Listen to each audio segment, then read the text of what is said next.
Alright, let's be honest. Every year, Call of Duty drops a new game and half the community instantly hates it before even playing it. It's almost a tradition at this point. But here's the thing. Black Ops 7 might actually deserve a second look.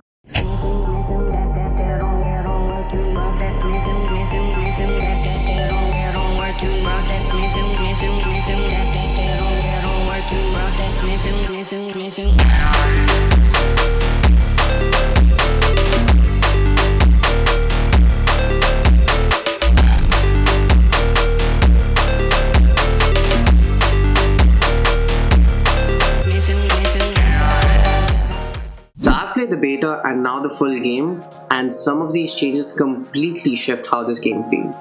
So before we regard it as just another COD, Battlefield 6 is way better, let's break this down and let's see if it's finally worth your money.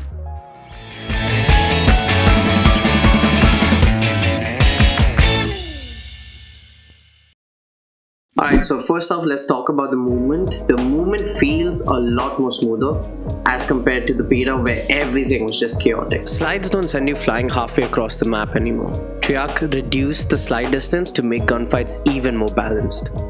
Now here's the biggest win. You can actually aim down sights while sliding, diving and wall jumping without needing the dexterity perk. In the beta, this was locked behind the perk and it limited how you could move. Now it's a baseline for everyone, which completely changes the engagement flow. But that's not the only thing Treyarch tweaked this year. The perk system definitely got quite the overhaul. A few perks were merged, others moved around, and dexterity is no longer a crutch perk. This means you can build around your playstyle and not the meta. The devs said that they wanted perks to be choices, not checkboxes, and you can definitely feel that. You can go full on mobility or stack awareness and still be able to hold your own. So movement feels better, the perks start to make sense again, but the improvements don't stop there. Audio has just received the biggest buff we've ever seen. Footsteps are louder, but more importantly, much more clearer. Directional sound finally makes sense. In the beta, you'd hear someone behind you who is actually off to the side. Now you can actually trust what you're hearing. It changes how you play from baiting footsteps, timing pushes or even pre-aiming corners based on sound alone. Now that's a massive quality of life fix. Alright, so now let's talk about the controversial one, the aim assist nerf. During the beta, controller players had strong rotational assist. If you were close, aim assist works. Now it only activates when your right stick is actually moving towards the target.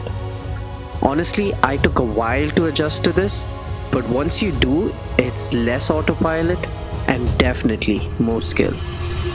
One of the biggest improvements from the beta is definitely the gunplay, and you're going to notice it almost instantly.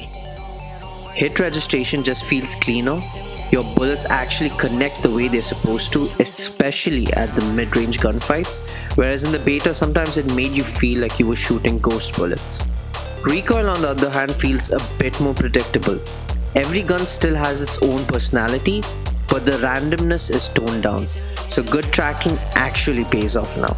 Overall, the gunplay in the full release just feels tighter, more responsive, and way more consistent. So is Black Ops 7 actually worth your money? If you like the beta, but you needed a few bits of improvements, then definitely this game is for you. The full game feels faster, tighter, and better balanced than it's been in years. Movement, guns, and perks finally click, and every gunfight just feels right. Honestly, this is exactly what we needed. So is Black Ops 7 living up to its hype, or is it just another COD? Drop your thoughts in the comments below because I want to know what is the biggest change you noticed from the beta. And finally, can we all just agree on one thing? We are back.